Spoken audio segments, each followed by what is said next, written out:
Welcome to Udaku Zone, your number one Udaku channel. Trending news, entertainment, gossips, rumors, utazipata zote. Na kabla tuendelee na mbele, tafadhali subscribe for more updates. Weka mawe! Goliath wa Bungoma. Yeah, let's talk Goliath wa Bungoma. What's up, everybody? Ogadi Tap is in the building. So now, I've seen a few posts on Facebook, of course, about Goliath wa Bungoma. So, anajengewa nyumba with the car company that he works with. And that is a very, very, very good thing. And I've seen people are trying to change the narrative. Oh, Obinna ulikataa kusaidia Goliath wa Bungoma. Oh, tunasikia vibaya wanajengewa nyumba. Come on, bruh. Really? We can do better than that.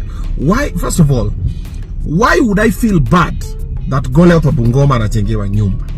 Why? We don't do the same business.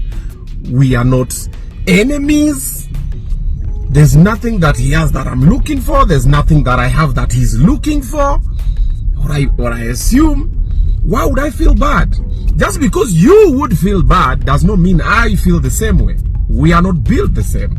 That's not myself. I feel good when other people are winning. I'm actually very happy for him. All right. So, most people always look at the negative part of everything. They don't look at the positive. And I've said this thing and I will repeat it again. Everything that happens in your life happens for a reason. Try and look at what's the reason why this thing is happening to me. Look at the positive side. When you look at the positive side, you'll find the answer. So Goliath wa Bungoma came on my platform and we had a conversation and he was going through a situation. And if you watch the interview logically, like emotion scandal, I really tried to dig and get something from him. What can you do? What exactly can you do? What do you have to offer? Mkono mtupo ulambu. You have to have something. And he said, anaweza kitu kiwa juu. And we laughed about everything and it was okay. And I was like, okay, at the moment, the juice is not worth the squeeze. There is nothing really that I can do to help. He was not a musician. He was not a dancer. He was not an actor. He was not anything.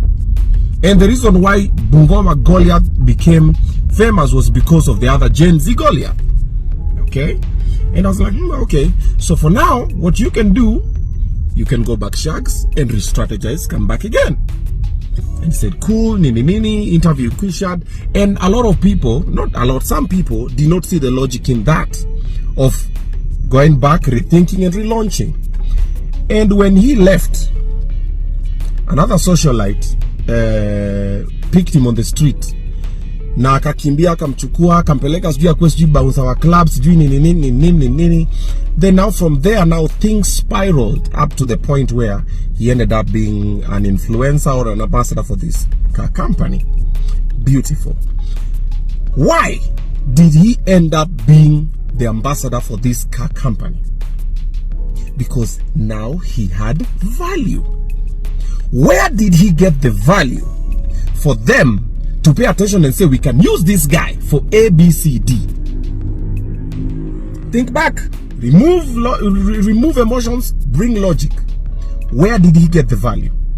Was it from the socialite who picked him on the street and said, oh, let me go, sijui nini, katibu wa mazingira, whoa. No. It's from the conversation. When we had the conversation, God was working. God was there. God sat down and God ensured. He came for the interview. He could have cancelled. But when God was in the room, God was like, okay, who's going to help this guy? It's not going to be Obinna. It's going to be this guy from the car company. But how will he get there? How will they get an attention and pay attention to him and say, this is the person we need to use? Let's send him to Obinna.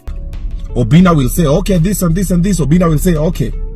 And then, most of you looked at the no as a reject. It wasn't. It was a deflection.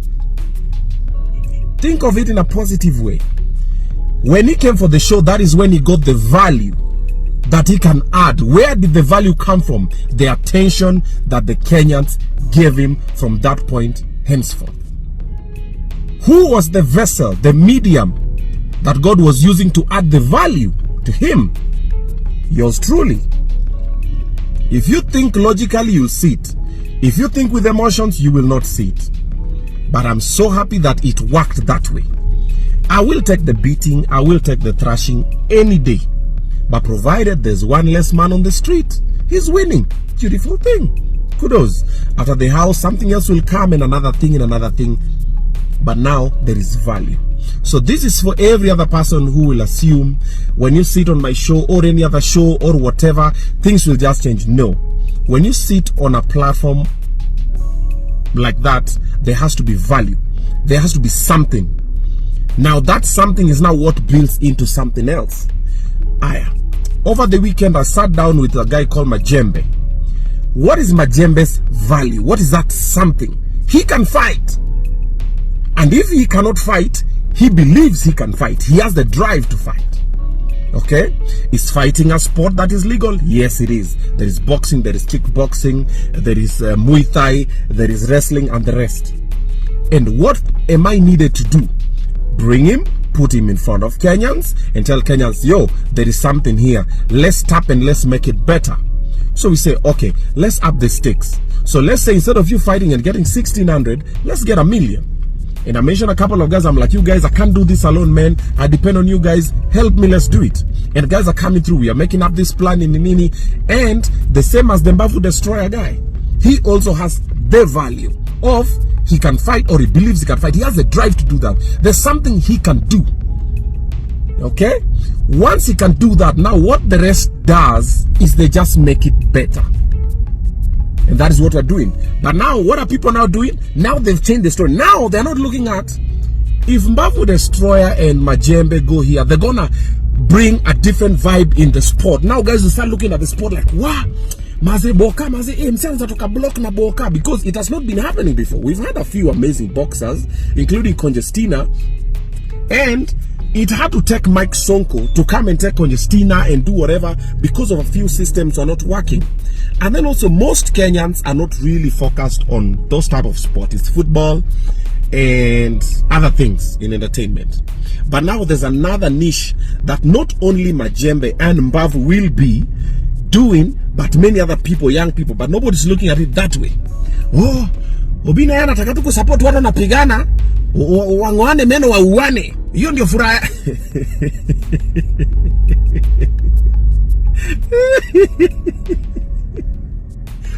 I saw that post made by that socialite. I was just dead. Like, he's trying to sell a narrative, and sadly, you will always have people who will buy to any narrative that is so. There are people who will believe it, there are people who don't believe, there are people who question it, but it moves. And it's just like, ati mi furaha yangu ni watu wapigane wa uwane ndio sasa ni furahi. Oh, unataka wapigane moja akufe ndio pesa yangu iongezeke, hiyo ni kutoa kafa. I'm like, yo. It's not even about getting these guys off the block, giving more energy and more vibe on this sport, making a lot of people start looking at boxing in a different way. Guys are like, yo, hey, maze boka, maze nini. Guys are just thinking of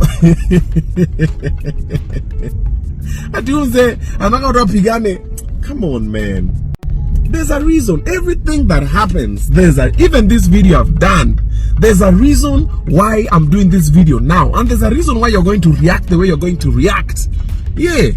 But stop having a very closed brain. You just see things in it's called linear. Man, come on.